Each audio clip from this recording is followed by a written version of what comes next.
In this video, I'm making a delicious chicken noodle soup for beginners. G'day everybody and welcome back to my Aussie gardening kitchen. If it's your first time here, my name's Darren, but please call me Daz. And I've had a few requests from people to do some beginner recipes, so why not start with a very easy beginner's chicken noodle soup, which is going to be a dump and go recipe in the slow cooker. So the very first thing I do before I prep anything is to turn this on and get it onto high, so there's heat already started in the machine. When putting in the chicken, try not to handle it. Oh, great. When handling the chicken, try not to handle it with your bare hands and use tongs. Now that the chicken's in, we're going to put in the carrot, onion and celery. Just pour them in. This is a dump and go recipe. Now carrot, onion and celery are a really good base for soups and stews. I've got sweet corn here. I'm going to add that to it. To this, I'm going to add half a cup of pearl barley. This is totally optional, but it's something that we love to have in our soups here. I've got some bay leaves here. I'm just going to drop in a few little bay leaves. Time for the garlic. And this here is a chicken stock that I've pre-made. Now with the chicken breasts, I haven't cut them at all because what's going to happen is they're going to cook and I'll shred them later in the day when the soup's just about done. The final step is cracked black pepper. So now it's just a matter of putting the lid on, letting this cook during the day, and then there's one final step later on that we have to take care of, but that's later. Now that final step I was talking about is the pasta.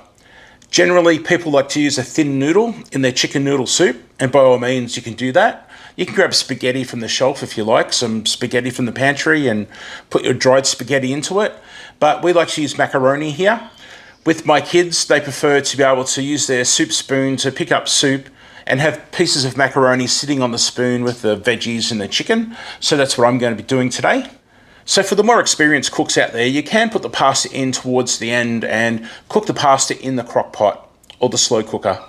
But for the beginners out there, it might be easier for you just to boil the macaroni on the stove separately, and that way you're guaranteed to know how much it's cooked, and then you can just add it to the soup and stir it in.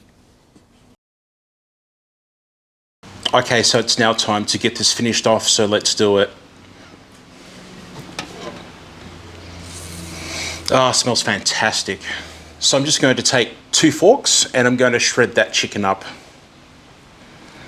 Just scraping it together, it pretty much falls apart. You can't go wrong with this step. As simple as that. Look at that, it just shreds. Falls apart nicely. Don't worry if you don't shred it all the way, because one lucky person might get a nice big piece of chicken like that and it might make their day. Move it around and stir it a little bit just to incorporate it into the dish. Now here's the macaroni. This is great for kids because when they're eating their soup, it's a lot easier for them to pick up a spoonful and have some macaroni on the spoon rather than, say, long spaghetti that falls off and drops everywhere and things like that. So in this house, they definitely prefer the macaroni, so that's the way we do it here. Anyway, it's time to get this macaroni in. As much as we like the broth, and the broth is good, a lot of people in this house like to actually eat the veggies and the macaroni and the chicken, so I'm really trying to bulk it up a little bit more than normal.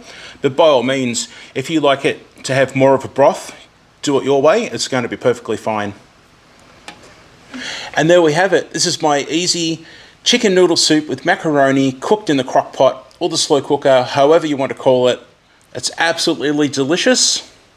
Enjoy. I really hope you enjoyed this recipe, and if you would not mind, I would love for you to click on this video on the screen right now. It's going to take you to another one of my delicious recipes. Thanks so much, and bye for now.